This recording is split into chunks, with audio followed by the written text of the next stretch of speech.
Bismillahirrahmanirrahim. Nahmaduhu wa nusalli wa nusallimu ala rasulihil karim wa ala alihi wa ashabihi ajma'in, amma ba'd. Alhamdulillah, hadirin kami mulia, hadirin sekalian, kita bersyukur kepada Allah Azza wa Jalla sampai detik ini Allah berikan kepada kita nikmat terbesar, yaitu nikmatul iman dan Islam. Kita berharap semoga iman Islam ini tetap utuh dalam diri kita sampai kita menghadap Allah Azza wa Jalla. Allahumma amin. Salawat salam semoga terlimpah kehadirat Kanjeng Rasulullah sallallahu alaihi wasallam. Semoga kita mendapatkan syafaat beliau kelak di yaumil qiyamah. Allahumma amin. Hadirin yang berbahagia, pada kesempatan kali ini kita akan melanjutkan pembelajaran kita, menika pembacaan fadilah ayatul hirzi, supaya kita mengetahui fadilah sebuah amal sehingga ada kesemangatan untuk beramal, dan tatkala beramal bisa merasakan fadilahnya amal sehingga tambah hadir dalam hati kita, dalam perasaan kita untuk memohon kepada Allah akan tertunaikannya hajat-hajat kita dengan amalan tersebut. Sekarang kita menginjak ke halaman 56 ya Pak. Halaman 56. Bismillahirrahmanirrahim. Keutamaan wa ilahukum ilahu wahid la ilaha illa huwar rahmanur rahim.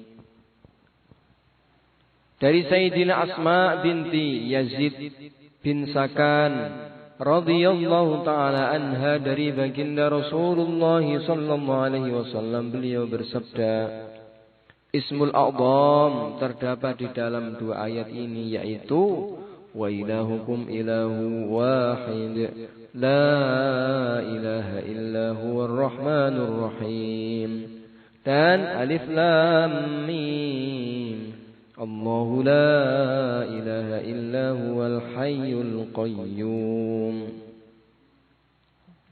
Jadi kenapa kok kita sering ada yang bertanya kepada saya juga, kenapa itu kok sebelum ayat kursi kita baca wa ilahukum ilahu wahid la ilaha illa huwar rahmanur rahim, terus Allahu la ilaha illa huwal hayyul qayyum. Jadi di antara jawabannya adalah bahwa wa ilahukum ilahu wahid itu termasuk Ismullahil A'zam, nama Allah yang agung, yang mana apabila kita meminta dengan membaca Ismullah Al-A'zam ini lebih menjanjikan untuk diijabahinya doa. Misalkan proposal ini jangan pokoknya ini tingkat dewa, langsung jadinya gitu. Dari Sayyidina Anas radhiyallahu taala anhu bahwasanya baginda Rasulullah sallallahu alaihi wasallam bersabda, tidak ada sesuatu yang lebih berat bagi para jin yang durhaka melebihi dua ayat yang terdapat dalam surat Al-Baqarah, yaitu wa ilahukum ilahu wahid la ilaha illa huwar rahmanur rahim sampai yaqilun. Jadi wa ilahukum niki termasuk ayat kalau dibaca untuk ngusir demit setan takut kalau dibacakan itu. Lah sudah tak bacakan kok setannya tetap tertawa Pak. Lah dalah. Bacanya mungkin kurang tartil, bacanya mungkin kurang ikhlas, pas baca mungkin kurang yakin. Nah, begitu. Adabnya kurang. Dari Ibrahim bin Wasmah radhiyallahu taala anhu, beliau berkata, terdapat beberapa ayat yang bisa digunakan untuk menghindarkan diri dari penyakit gila.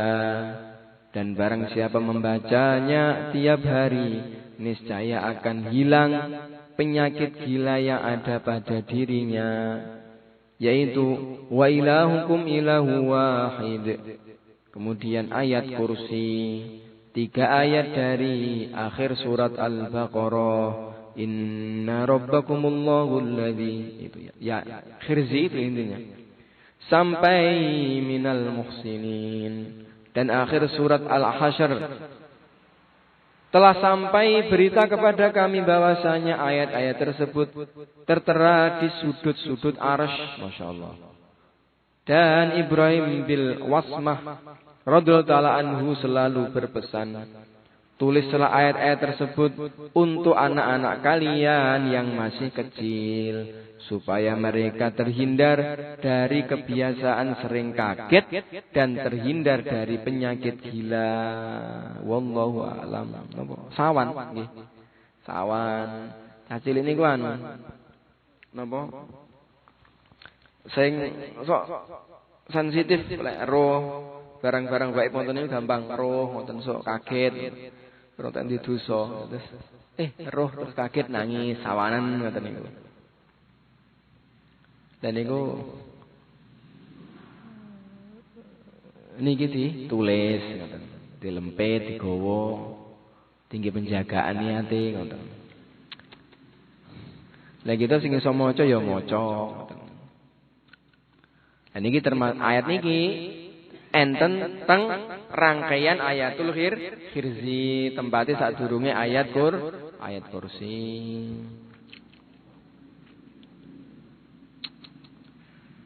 Sani keutamaan ayat kursi saniki.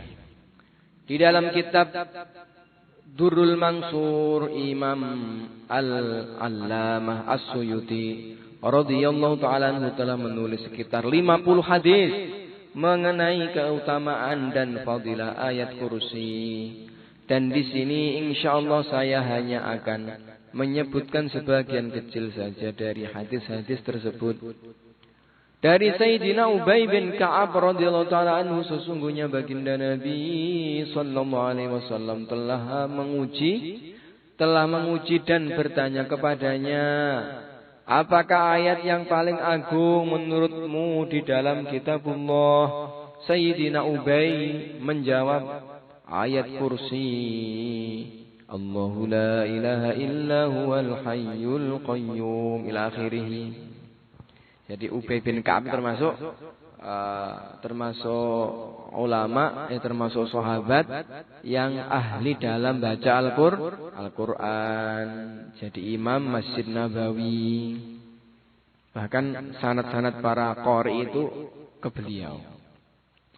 Baginda Nabi SAW kemudian bersabda, selamat atas pengetahuan dan ilmu kamu wahai Abul Mungdir.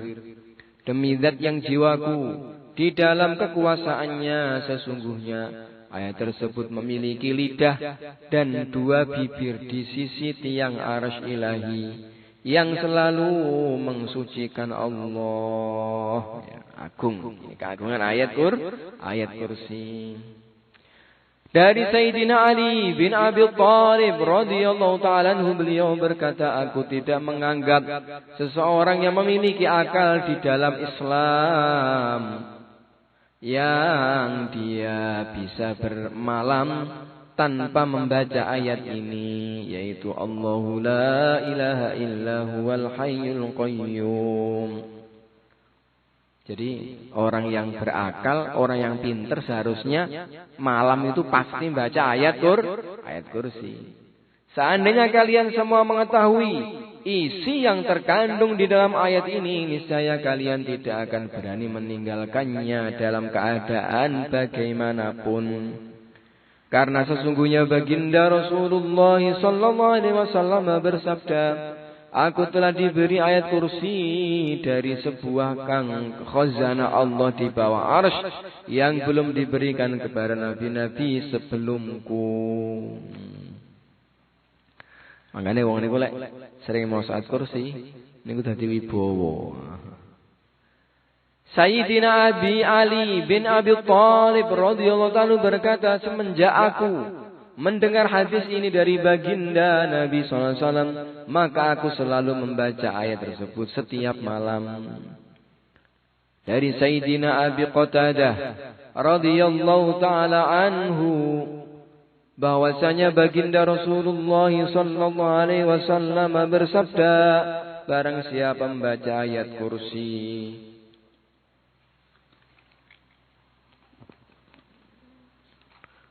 dan akhir surat Al-Baqarah ketika mengalami kesusahan, niscaya Allah Jalla Jalaluhu akan menolongnya. Ini ayat kursi malih. Ayat kursi kemudian dilanjutkan dengan akhir surat Al-Baqarah.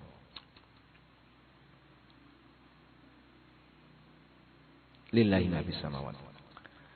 Dari Sayyidina Anas radhiyallahu ta'ala anhu, baginda Rasulullah sallallahu alaihi wasallam bersabda, barang siapa membaca ayat kursi setiap selesai salat fardu, niscaya dia akan dijaga oleh Allah Jalla Jalaluhu sampai datang salat yang lain, dan tidak akan mampu menjaga amalan ini kecuali seorang nabi, orang yang benar-benar tulen imannya, atau seorang yang punya derajat syahid. Maka bersyukurlah yang istiqomah setelah sholat baca ayat kursi. Dari Sayyidatina Aisyah radhiyallahu anha, bahwasanya ada seorang laki-laki telah datang kepada baginda Nabi sallallahu alaihi wasallam.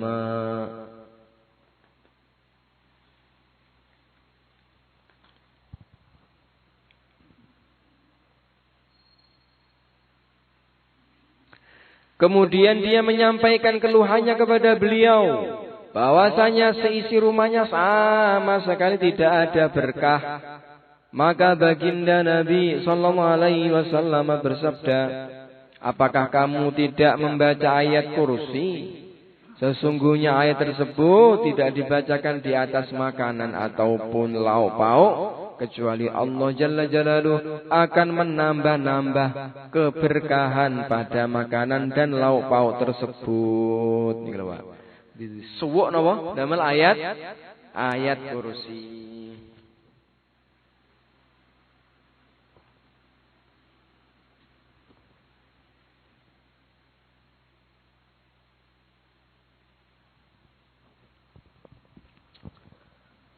Napa niku?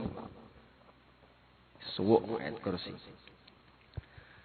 Dari Sayyidatina Abdullah bin Mas'ud radhiyallahu anhu, bahwasanya ada seorang laki-laki telah berkata kepada baginda Rasulullah sallallahu alaihi wasallam, wahai Rasulullah, ajarkanlah kepadaku sesuatu ilmu yang mudah-mudahan Allah Jalla Jalaluhu akan memberikan manfaat kepadaku dengan ilmu tersebut. Maka baginda Rasulullah sallallahu alaihi wasallam bersabda, hendaklah engkau selalu membaca ayat kursi, karena sesungguhnya ia akan menjaga dirimu dan keturunanmu serta rumahmu, bahkan sampai beberapa rumah yang ada di sekeliling rumahmu. Niki. Terus ayat kursi niku lek diwaos niku saged njaga kita, keluarga kita, lan lingkungan kita.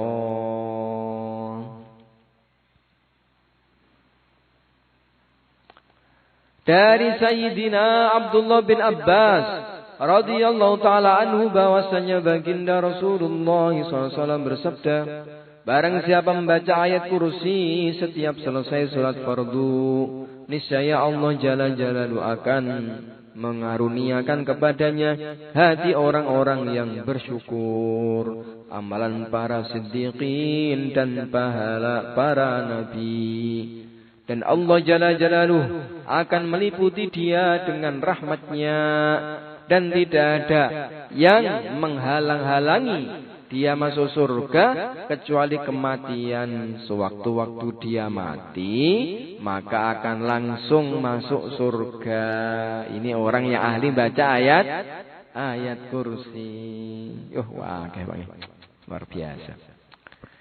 Dari Sayyidina Abdullah bin Mas'ud radhiyallahu anhu, beliau berkata, ada seorang sahabat telah keluar rumah dan bertemu dengan seorang laki-laki dari golongan jin.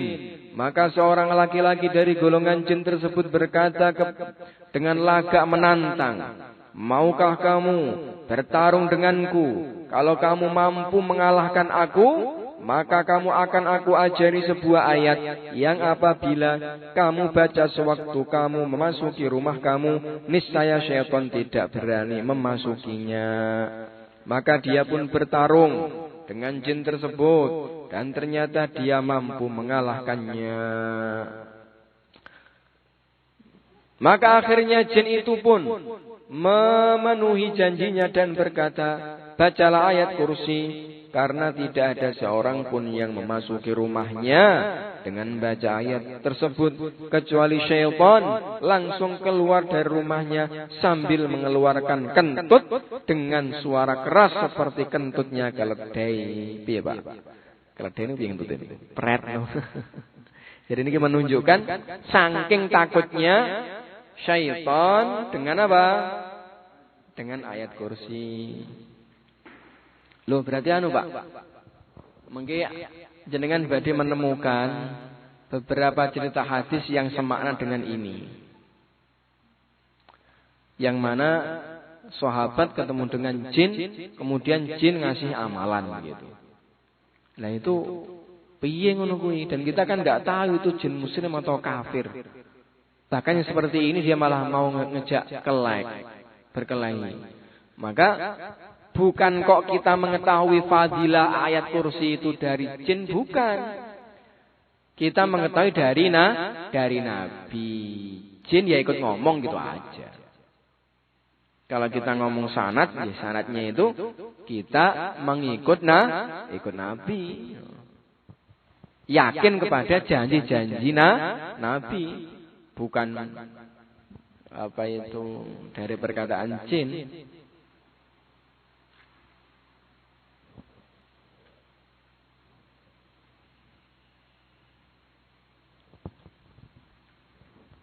Ada juga yang bukan Nabi, bukan Rasul. Ya orang zaman sekarang itu ketemu dengan makhluk-makhluk halus begitu. Kemudian diijazai amalan. Nah itu ya hati-hati. Yang paling bagus kita ini yang hati-hati dalam masalah seperti ini. Ya kayak tadi itu. Yang nggak ada BPKB-nya tuh bingung jadinya gitu. Akhirnya bingung. Ini langsung ke siapa? Ke ulama. Fulan bin Fulan. Lulusan dari daerah mana? Di pesantren mana? Ajaran yang disampaikan apa? Dari Quran hadis ataupun bukan? Kalau doa-doanya melenceng atau enggak? Wis genah dunyane genah akhirate nggih kula tampi. Sudah gitu. Nah, dengan makhluk halus itu repotnya nggak repot, bukan sebangsa.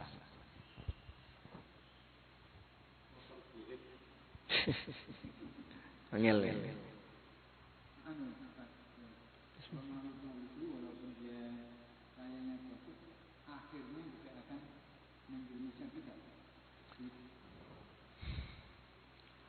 Sebenarnya begini, dari golongan-golongan jin itu pun ya enak yang soleh, enak yang kurang dari itu kesolehannya.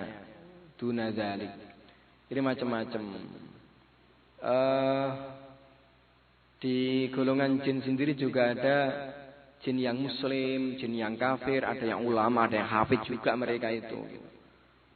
Cuma kan memang itu bukan alam kita. Jadi kita mau menyatakan dia itu memang identitasnya begini itu kesulitan. Mungkin bagi sebagian orang, enggak Pak, mudah aku cari alamatnya pun genah ini. Dia sekarang di mana juga tahu, rumahnya bagaimana tahu. Tapi secara umum repot gitu. Ya terus kalau memang terpaksa ketemu dan dia ngobrol, ngomong macam-macam begitu, ya sekedar informasi udah gitu aja. Seperti ada orang sakit, disuwuk, kemudian ngomong macam-macam gitu, ngomong terus bahkan dia ngasih nasihat, di rumah ini gitu aja di rumah ini, sekondang alih.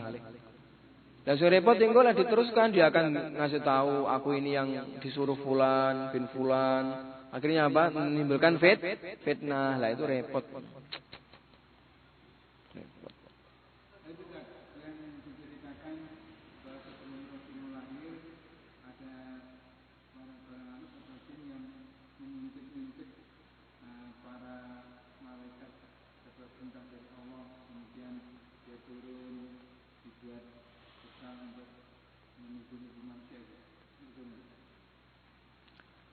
Dereng mau lah.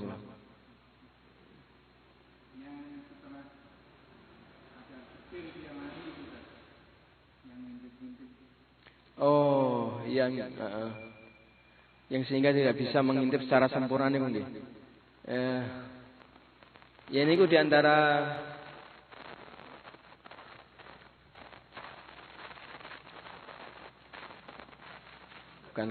bukan keistimewaan, tapi kelebihan.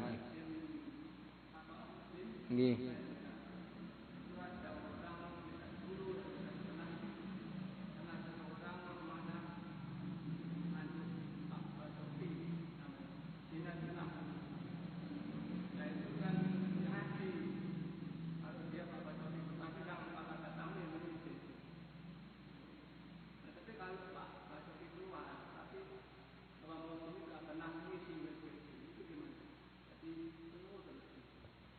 Nggih.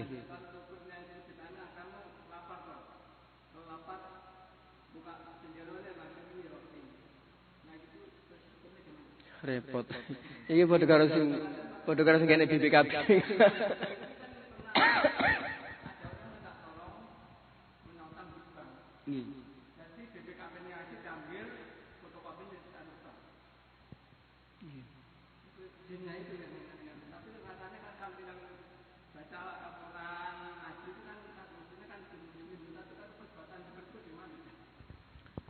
Jadi gini, nggih. Ini kalau jawab terus kering lagi.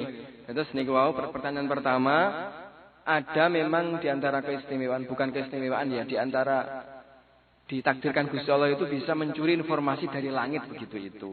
Nah itulah yang digunakan, yang dijadikan sekongkol dengan para apa itu dukun ya. Itu akhirnya iso ngerti seakan mengetahui apa ramalan mendatang. Bangsane lho Mbak aku jane ya pecahan-pecahan dari kuwi dikubung-bungne terus kemudian ngomong, wah iki apa weruh sak jroning winarah bangsane. Jane ya ngono kuwi ya. Tek enten ngoten niku. Nggih. Lah niku lek pas ketemu karo sing model ngoten niku, engko terus engko di enek ikatan kerja piye tekan kontrak gitu, terus dadi koncone kemudian dijadi asbab untuk ketenaran dia masyhur wis ketoke kaya wali padahal ya namung ngoten niku. Jadi antaranya yang tadi itu diceritakan beliau. Hukumnya piye? Lah niki nek dibahas ya ruwet Pak niku, Pak. Jadi memang ketika seseorang berinteraksi dengan makhluk-makhluk yang semacam itu kalau nggak hati-hati nanti kita akan terjerumus pada hal-hal yang tentang syariat. Repot, ganggu duit, gitu, ganggu duit, kemudian cuma ngeremet, apa daun, tahu-tahu langsung eketan ewon, nyot bayar nih kono, ndang cepet kena melayu nyawa itu malih itu, repot. Namun gendam namanya pun hanya untuk jadi godong neh ngoten niku, hanya untuk ya sulap ngoten niku. Ya makhluk-makhluk begitu yang membantu.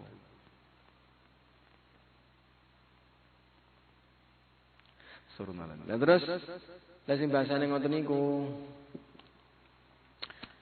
Sing paling benar jenengan tanglet hukumnya adalah bagaimana kok buka jendela mobil tahu-tahu panganan teko, gampang mawon. Lek nyatu kuwi jual beli tukune gawe apa? Sing ngedoli ndi kan ngoten. Lek nyatu ngekeki ya sing kei sapa? Lek sing kei jelas dan milik dia yo halal. Ngoten. Lah ngoten Mbah. Ngeten iki. Yes dikene kula yes halal. Iki termasuk karomah niki. Kula lungguh langsung tahu-tahu. Sabar teko ning kene keramat ya langsung lagi kenean iki. Lagi enak sih iki kan yang mendatangkan tapi kelihatan beliau. Nanti ada lagi, ya tadi itu tahu-tahu blek gak kelihatan. Itu kalau memang dari khodam-khodam yang semacam itu, kalau hukum fikihnya ya dilihat dari mana asal usulnya. Kan sangat mungkin aja punya persediaan, tapi dilebok ning bagasi wae piye ngono jukukno le kan ya saged mungkin. Lah itu halal loh begitu gitu. Halal misalkan. Terus, kalau jukukno ning bagasi mburi kae misalkan tunuk-tunuk ya ora ketok misalkan ya halal. Cuma lek iki aku arep mangan, terus ya butuh enek harus ada, enggak terserah apa caramu. Lek iki colongan ya hukume berarti mboten halal, ngoten mawon sederhana nggih. Lah yang itu dari mana? Saya enggak tahu. Terus bangsane bensin kok terus enggak ngisi barang ngoten niku. Itu dari mana? Saya enggak tahu. Makanya ya ditanya, "King pundi nggih?" Wong anu kok niki mpun kula tumbas sak drim teng griya. Cuma lare nggawa iki kabutan kendaraan takon jukukne misalkan lho ngoten niku ya wis ben urusane dhek. Hanya seperti itu sederhana. Ya cuma hal semacam ini karena mboten wajar. Niku sing mboten purun mikir dawa niku gampang apa kaget, gampang tertipu, gampang terus piye kemudian terus diklaim jadi wali ngoten. Yo kita yakin bahwa setiap orang beriman itu jadi wali Gusti Allah ning tingkat-tingkatan itu napa berbeda beda. Makanya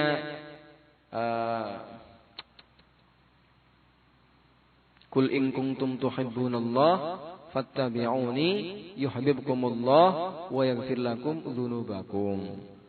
Jadi lek kowe ngaku cinta karo Gusti Allah, yo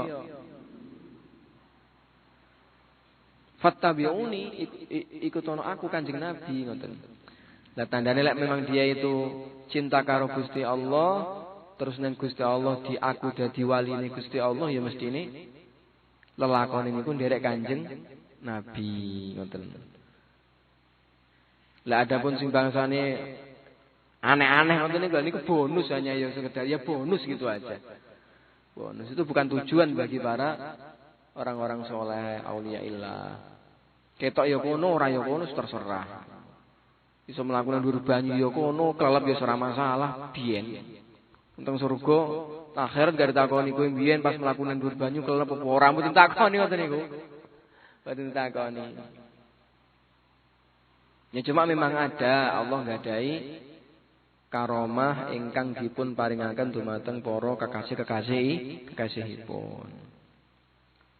Nah, karena keramat ini termasuk perkara sing kharikun lil ada, sesuatu yang luar biasa.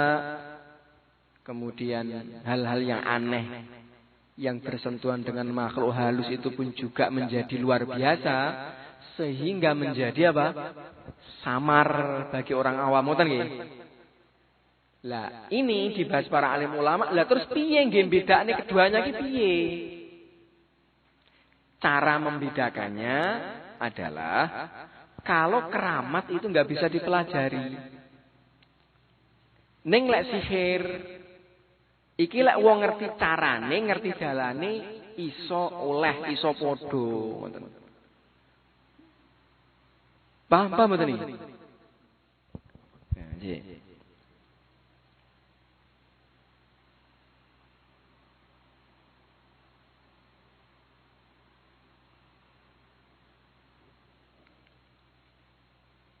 Nah, sulapan. Sulapan ini kan perkara sing aneh nggih. Sulapan Pak? Oke tok tilang kan iki perkara sing aneh ngoten. Niku lek niku sulapan, niku hanya trik tips gitu aja. Niku lek dipelajari kok padha lek belajar dan bisa menguasai ilmunya, ya iso padha ngono kuwi mau. Terus iki bangsane yang beliau tadi sampaikan. Memang punya partner-partner makhluk sing ngoten-ngoten niku. Ujuk-ujuk pengen apa teko ngoten niku. Ning memang jelas-jelas itu yang bawakan teman-teman sing gaib-gaib ngoten niku. Lah lek enek sing pengen ngene iki, janji ngerti ngilmune piye, iso akrab karo para-para lelembut ngoten niku, ya akan mendapatkan keanehan yang sama. Paham ya? Iki anu lho tirakate ngene oleh.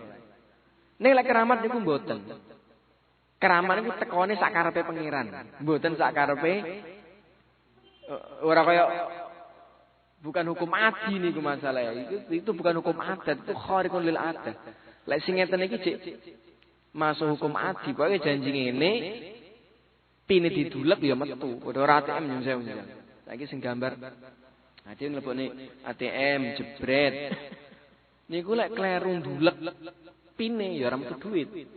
Makane kudu takok sing iki ATM iki piro nomor pine. Lah nek dido ya iso mak bluetooth metu niku mengke.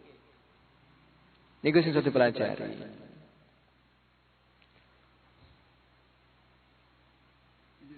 Nggih. Sebenarnya apakah begini, Pak? Manusia ini kan sebuah makhluk dunia wal insa ilahi. Malah dari ilmu yang tidak menyebabkan kita memudahkan masuk surga kan rugi juga. Nggih.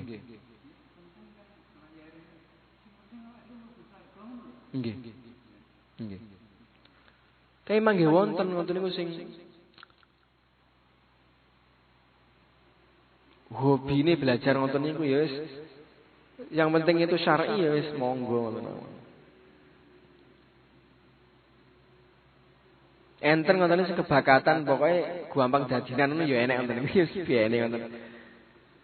Sing penting takwa wis apapun kita yang penting kita bertakwa.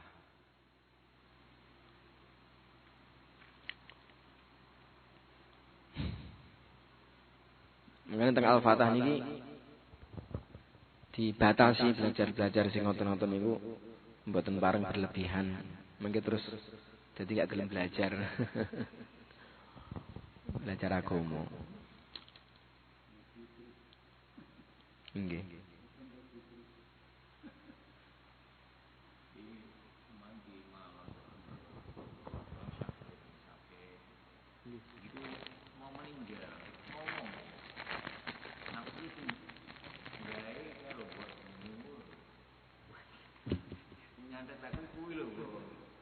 Namanya diskusi ada,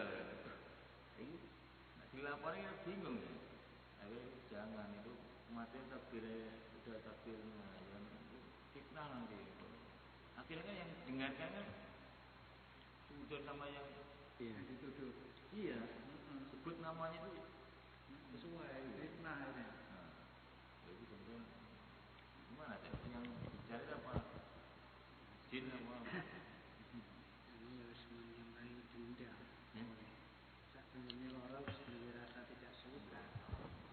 Angel nih Pak. Makane bagi para kanca sing duwe profesi ngoten niku utawa sok dijaluki ngoten niku ampun takok wis sing gawe sapa misalkan iso ngobrol ampun takok ngoten wis pokoke utawa lek takoni jane kula sing gawe sinten kowe pengen mari pengen terus sing gawe ngono. Yen mari besok mari bar ngoten. Niku sing paling bagus mboten usah dipercaya. Mboten usah dipercaya.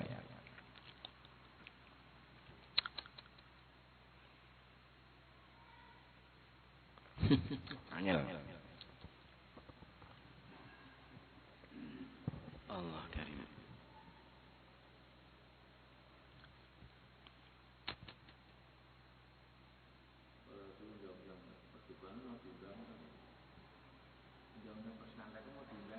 Mau diundang kan? Sebab Mungkin karena banyaknya usulan-usulan itu orang juga ada di itu mau diundangkan. Buktinya gimana Pak? Buktinya dari mana?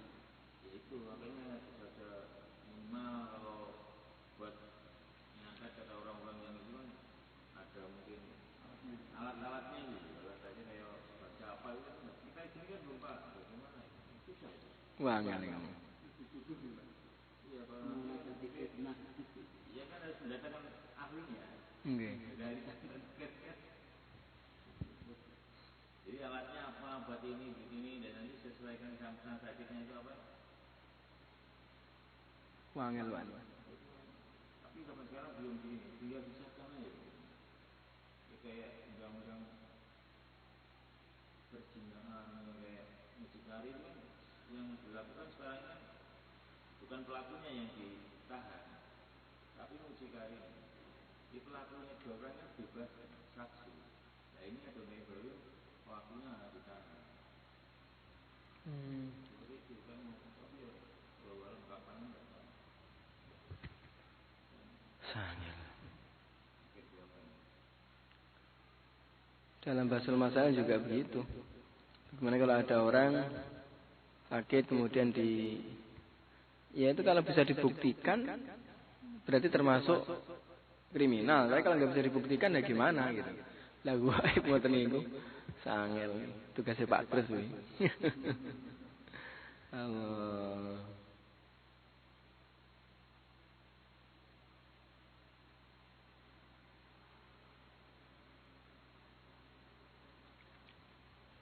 Terusaken karena sedih. Selepas mendengar cerita ini, bertanyalah seorang kepada Sayyidina Abdullah bin Mas'ud radhiyallahu taala anhu, apakah sahabat tersebut adalah Umar? Maka Sayyidina Abdullah bin Mas'ud radhiyallahu anhu langsung menjawab, siapa lagi kalau bukan Umar? Ternyata yang mengalahkan jin tadi siapa? Sayyidina Umar. Umar dilawan.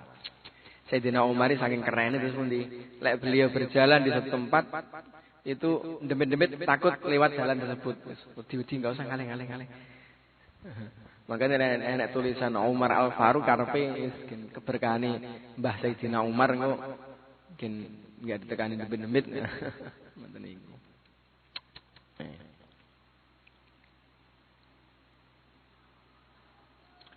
Sing sekecomah niku lek kita niki dalam beramal niku landasannya itu syariat, baru beramal itu sudah dapat pahala. Baru beramal itu sudah ngadep Gusti Allah. Hasil ora hasil urusan keri. Sing penting terus pundi? Kita membaca khirzi, kita membaca ayat kursi kayak tadi itu sudah namanya apa? Itu mendekatkan diri kita kepada Allah dan banyak janji-janji yang diberikan bukan hanya dijaga, tetapi akan diberikan pahala, akan diberikan pahala mati syahid, akan dijaga bukan hanya kita tapi keluarga kita dan saudara-saudara kita, harta benda kita banyak. Nggih.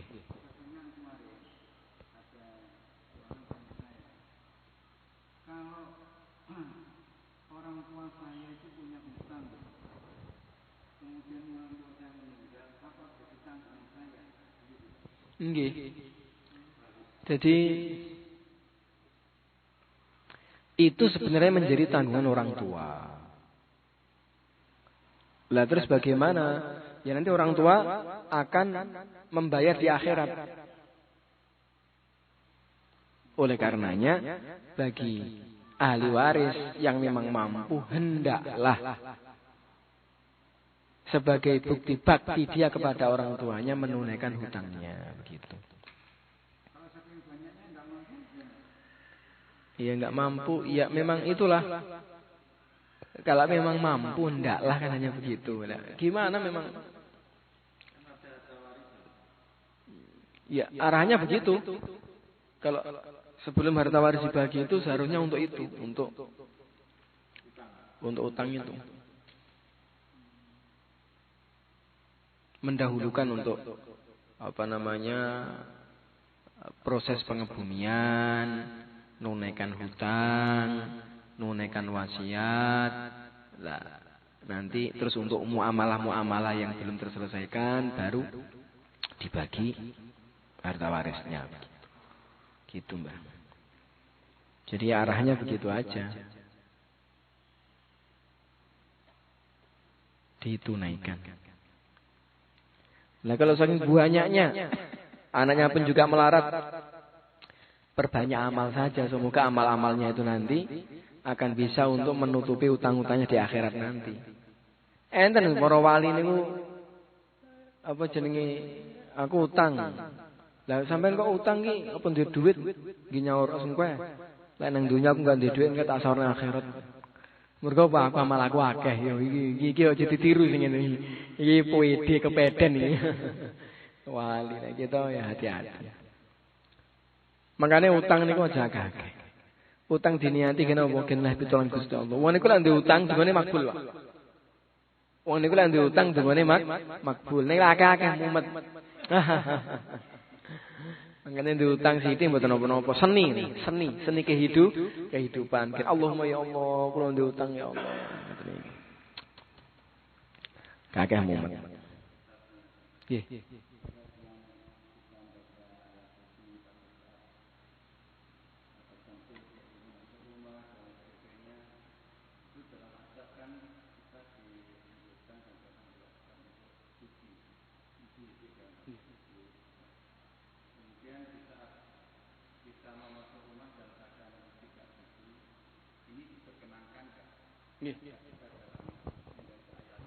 Nggih. Bolehkah membaca Al-Quran dalam keadaan hadas? Jawabannya boleh. Hanya saja keutamaannya tidak seperti kalau dalam keadaan suci. Dan bahkan dalam keadaan suci pun itu tidak seperti kalau dalam keadaan sholat. Makanya baca Al-Quran pas sholat itu baik banget. Di bawahnya ya punya wudhu. Di bawahnya enggak punya wudhu, tetapi enggak hadas besar. Lah kalau hadas besar enggak boleh. Yang enggak boleh itu kalau apa? Hadas besar, haid, nifas, junub mboten bareng. Nek lek mboten gadhahi wudhu tasih ansal. Baca nggih. Mboten megang. Baca. Megang niku beda malih. Ngaten nggih? Nggih, mugi-mugi ngaos kita sampun iki makbul indallah barokah. Al-Fatihah. A'udzubillahi minasyaitonir rajim. Bismillahirrahmanirrahim. Assalamualaikum warahmatullahi wabarakatuh.